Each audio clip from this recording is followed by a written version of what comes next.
यावल येथील तहसील कार्यालयामध्ये राजकीय पदाधिकाऱ्यांची बैठक तहसीलदारांनी बोलावली होती। यात नाशिक विभाग शिक्षक मतदारसंघाच्या प्रसिद्ध मतदार यादी संदर्भात तसेच मतदार केंद्राचे सुसत्रीकरण व सहाय्यकारी मतदान केंद्राबाबत माहिती देण्यात आली।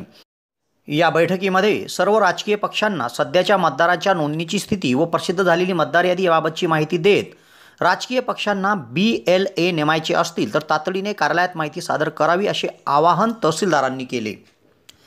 यावल येथील तहसील कार्यालयामध्ये तहसीलदार मोहनमाला नाजीरकर यांनी राजकीय पक्षाची बैठक बोलावली होती।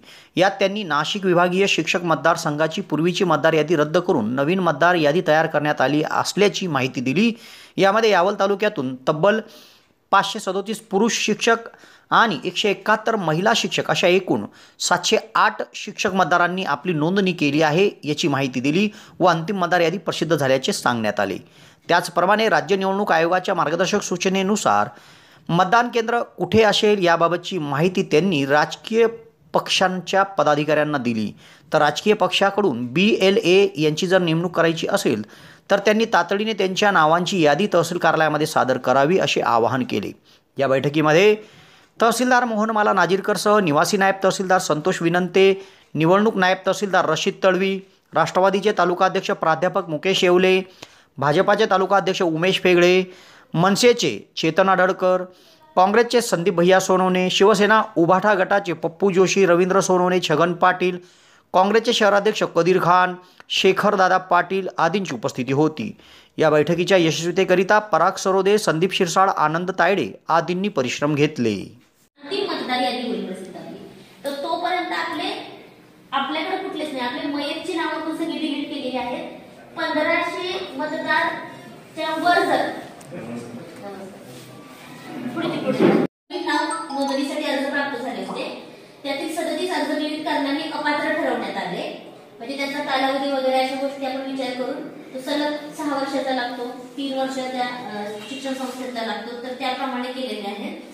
आता यानुसार पुरवणी मतदार यादीमध्ये आपले 90 मतदारांची नावं वाढणार आहेत।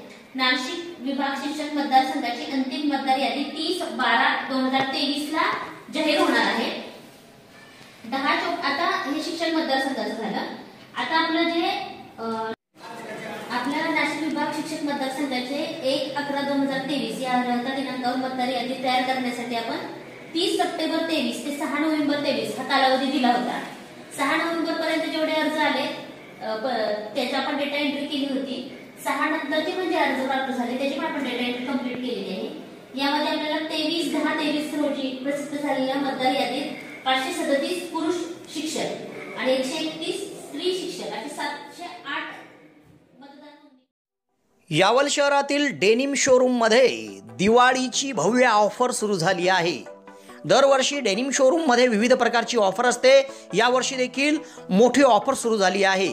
2000च्या खरेदीवर टी-शर्ट फ्री, 4000च्या खरेदीवर शूज फ्री आणि 5000च्या खरेदीवर स्मार्ट वॉच फ्री। तसेच या ठिकाणी प्रत्येक खरेदीवर हमखास आपल्याला एक भेट वस्तू दिली जाणार आहे।